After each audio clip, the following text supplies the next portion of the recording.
राज्य रे उपनिर्वाचन पाई दिन जेते कमी कमी जाउछि राजनीतिर उष्मता सेते बढ़ी बढ़ी चलीछि। विभिन्न प्रकार लोभ देखाई भोटर को निज आड़कू आकृष्ट करने को तीन प्रमुख दलर हेवीवेट माने जोरदार उद्यम करुथिबा देखिबाकू मिलुछि। किए निज निजर बहुमुखी योजना गुड़िक विषय लोकों आगरे बखाणुछि तो आउ किए अन्यर दुर्नीति विषय लोकों अवगत कराउछि। एहा भितरे किंतु असल मजा उठाउछन्ति साधारण जनता, कारण राजनीतिर छक्का पंजारे किए मिछ कहूछि किए सत कहूछि से सब भोटर माने ही जानिथांती। तेबे बालेश्वर सदर उपनिर्वाचन ପାଇଁ सांसद अपराजिता षडंगी एक रोड शो କରିଛନ୍ତି। ଏହି ରୋଡ୍ ଶୋରେ ରାସ୍ତାର ଉଭୟ ପାର୍ଶ୍ୱରେ ବହୁ ସଂଖ୍ୟକ ମହିଳା ଯୋଗଦେଇ ସାଂସଦଙ୍କୁ ସ୍ୱାଗତ କରିଥିଲେ।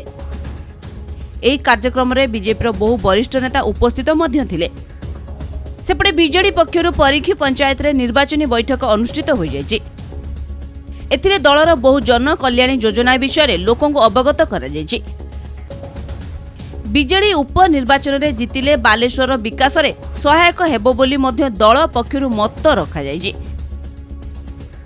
ଏହି କାର୍ଯ୍ୟକ୍ରମରେ ମନ୍ତ୍ରୀ ସୁଶାନ୍ତ ସିଂ, ଶଶି କୁମାର ସାହୁ, ଜିଲ୍ଲା ସଭାପତି ରବୀନ୍ଦ୍ର କୁମାର ଜେନା ଏବଂ ବିଧାୟକ ପ୍ରାର୍ଥୀ ସ୍ୱରୂପ କୁମାର ଦାସ ଓ ଅନ୍ୟାନ୍ୟ ନେତା ଓ କର୍ମୀମାନେ ଉପସ୍ଥିତ ଥିଲେ। ତେବେ ଦେଖିବାକୁ ବାକି ରହିଲା ବାଲେଶ୍ୱର ଉପନିର୍ବାଚନରେ କିଏ ବାଜିମାତ କରୁଛି ଆଉ କିଏ ଆସନ ଅକ୍ତିଆର କରି ଶାସନ କରୁଛି।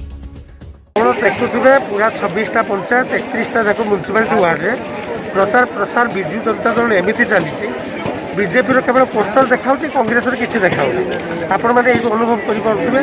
बर्तमान आज भी केते लोक समागम होता आम लोक क्या डाक आम क्या डाक इच्छा करूँ आम 10-50 लोक डाक भल पाया एमती अच्छी जबरदस्ती पड़े जो विजु जनता दल टिकेट इश्यू होगा से दिन ही आम कैंडिडेट जीती विजु जनता दल मुद्दा ग्रास रूट आम काम करूँ प्रत्येक परिवार पाखु जाऊ दुख सुख बुझू से प्रत्येक फरक हिसाब से जो टिकेट सरकार को दे था आमर माननीय मुख्यमंत्री नवीन पट्टनायक सुचारू रूप से पालन कर गरीब मान पठाते। बालेश्वर प्रदीप बेरा, कोणार्क न्यूज।